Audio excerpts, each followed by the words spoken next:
Ladies and gentlemen, may I have your attention? The presentation is about to begin. Honorable Mr. Ashraf Zulkifli, distinguished guests, ladies and gentlemen, good morning and Assalamualaikum. I am HALIMATUN BINTI MOHAMAD as your moderator for this occasion. First of all, I would like to welcome you guys to this forum presentation. In this occasion, we would like to have a presentation on the highlighted topic, which is social media and mental health issues in Asia, the good, the bad, and the ugly. Before we start our presentation, allow me to introduce today's presenter, Professor FARAHANI, a psychologist, for the first speaker. Dr. Christie, a PhD holder in Human Science and Technology, as the speaker. And last but not least, the third speaker for today is Dr. SITI NASIHA, a senior counselor of Universiti Malaysia Kelantan. I would like to invite the first panel, Professor FARAHANI, to share with us some explanation on the benefit of the social media toward its consumer. Alright, Professor, the floor is yours. Thank you to the Miss Moderator. First of all, I would like to thank the moderator for inviting me to share my opinion and my knowledge on the issue to be resolved shortly. For your information, social media does advocate some benefits from its usage. While virtual interaction on social media doesn't have the same psychological benefits as face-to-face contact, social media also enables you to communicate and stay up to date with your friends and family from around the world. In addition, you can find new friends and communities. For example, network with other people who share ambition or similar interests same with you. Via social media also allow you to join or to promote worthwhile causes. When you have a tough time, you can always offer and seek emotional support from the social media, such as Twitter and online counseling. It will help you to improve yourself. Besides that, you can find a way out for your creativity. Your creativity and self-expression, for example, by using YouTube and upload your videos there. It will help you to build your identity. Next, you have to discover with care sources of valuable information and learning. This is because too much information is being displayed on social media. So you have to pick the right information before you spread that information to the society. Next, find vital social connection if you live in remote area or have limited independent social anxiety. It is because you can share your problems with people who understand you better, so you can live a happy life. A compelling explanation, I guess. Well, what are you guys think of the point given by the first panel, their second and third speaker? Personally, I am strongly agree with all ideas put out by Professor Nur Farahani. Okay, as for me, I am not dumping the facts given by the first panel, but I have also come to my own opinion that social media is also playing its role in giving more bad effects to its consumers. Stated just now, Dr. Christie, would you mind to share more on your testimony in details? Thank you, Ms. Halimatun. Sure, I am more than glad to share with all of you here. As I've been stated before, yes, social media do promote such bad effects of mental health toward its consumers. Okay, from what I've been observing all this time, social media may promote negative experiences such as inadequacy about your life or appearances. Okay, for example, even if you know that that you are saying in the particular social medias are manipulated, they still can make you feel somehow insecurity about your appearance or your life. Okay, Like always, we're all aware that the other people mostly tend to share about their highlight of how they are doing, okay, how they live, but rarely about the low points that we don't want others to see. But that doesn't lessen those feelings of envy and dissatisfaction when you are scrolling to a friend's airbrush photos of their tropical beach holiday, or even reading about their exciting new promotion work, for example. Okay, next we will talk about the fear of missing out, or what we call it as FOMO. FOMO, okay? While FOMO has been around far longer than social media, feelings that others are having more fun or have living better life than you are. The thoughts that you are missing out on certain things can impact your self-esteem, trigger anxiety, and fear, even lead to greater social media uses, okay? I believe that FOMO here can compel you to pick up your phone every minute to check for the updates, or even compulsively responded to each and every alert or notification that pop up, even if it means taking risks while you are driving, having a sleepless night, or prioritizing social media's interaction over real-world relationships. So this is so dangerous, okay? So this result may lead to another negative impact, yeah? What we call as isolation. Okay, what kind of isolation? Okay, a study at the University of Pennsylvania found that the high uses of Facebook, Snapchat, and Instagram increases rather than decreases feelings of loneliness. Okay, conversely, the study found that reducing this social media usage can actually make you feel less lonely and isolated, and even improve your overall well-being. Okay, and I do believe that human beings need face-to-face interaction to be mentally healthy. With lack of this thing, yeah, it may lead to depression and anxiety. I believe that nothing reduces stress and boosts your mood faster and more effectively than eye-to-eye contact with someone who cares about you.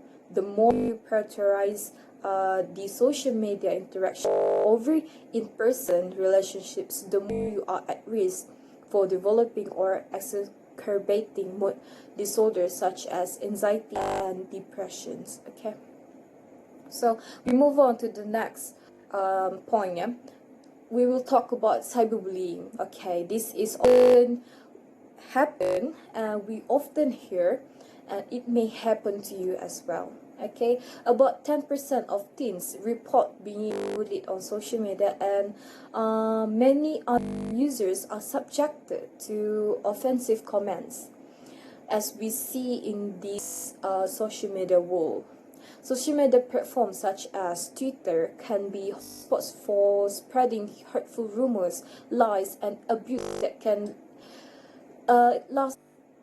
leave lasting emotion scars, I believe. Okay, and the last but not least point is the self-absorption. Okay, sharing endless selfies and all your inner thoughts on social media can create an unhealthy self-centeredness and distance to real-life connections. That's all from me. Thank you. Alright, thanks to Dr. Christie for your great and solid clarification on these uprising issues. Professor Farahani, do you agree on what has been stated by the second panel? To be honest, the explanation pointed out by Dr. Christie John is kind of impressive. So I consider as I am agree with her points. But not to put aside that the fact social media also have its benefits. There are worse effects would happen if the consumers misuse the social media.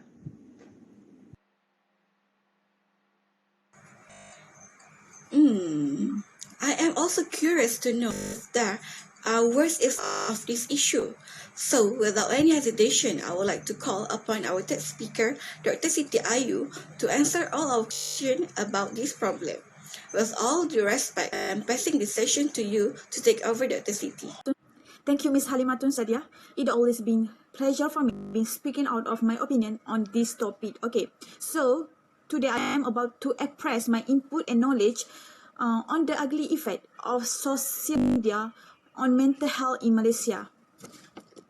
So what we know, everyone is a difference. There is no specific amount time spent on social media or the frequency you check for updates or the number of posts you make that indicates your is becoming unhealthy.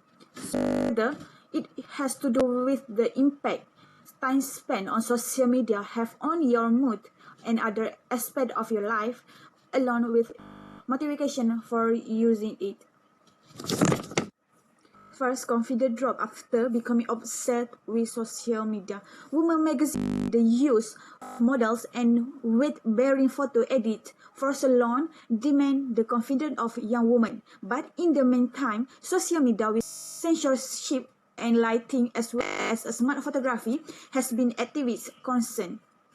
And after that, but it's not just selfie that can reduce confidence. Study 1,000 Facebook user found that women who spend more time on Facebook or other social media like WeChat, Instagram, and so on report feeling unhappy and unsure.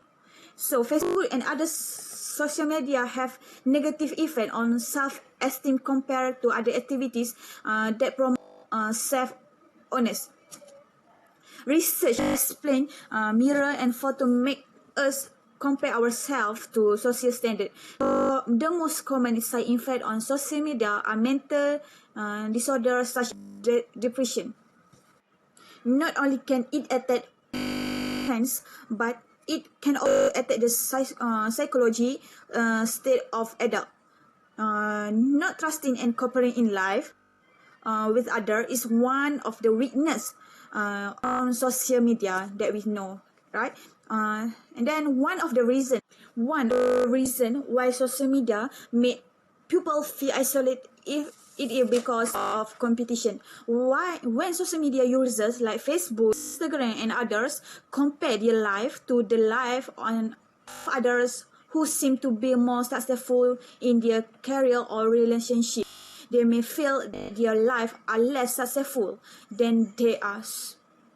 Last but not least, from me, is lack of sleepless night is one of the negative effect or ugly of social media on mental health in Malaysia. Okay, ordinary people spend their night in the dark, but now we are surrounded by artificial light all day and night. Now we live in modern technology, so we always spend night with cell phone, right? Not light mono.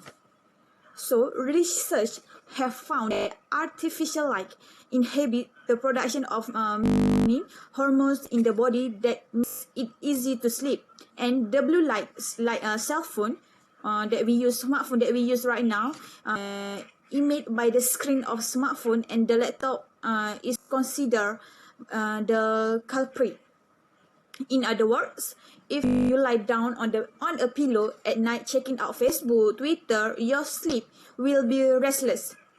Okay, and then research from University of us 1,700 page from 80 until 30 years old about social media and their sleeping habits. And researchers have found something to do with sleep disorder and conclude that the blue light cell phone, smartphone is one of the causes that will always lack of sleep. All right. So that was from me. Thank you. Wow, a very clear yet understandable clarification Generally, taking count all of the explanation given and provided by all of our three panels today, I assume that social media plays both beneficial and disadvantageous effects on our mental health. All it takes is our self-awareness on this problem. The decision is on you. What side are you aiming for? The good, the bad, or even worse, the ugly effects of social media on our mental health. So, here are some tips on not to attach to the social media and resulting in. Firstly, use an app to track down how much time you spend on social media each day. Then, set a goal for how much you want to reduce it by and don't bring phone or tablet to bed. Turn devices off and leave them in another room overnight to charge. Now, get your focus set whenever dealing or using this platform so that you won't misuse it. Ladies and gentlemen, finally, we have come to the end of our presentation. I would like to say ultimate thanks to all of our three panels today for the informative talk today. Alright, this is all from us. Hopefully this forum will be beneficial to each and everyone. Thank you for your attention. Assalamualaikum.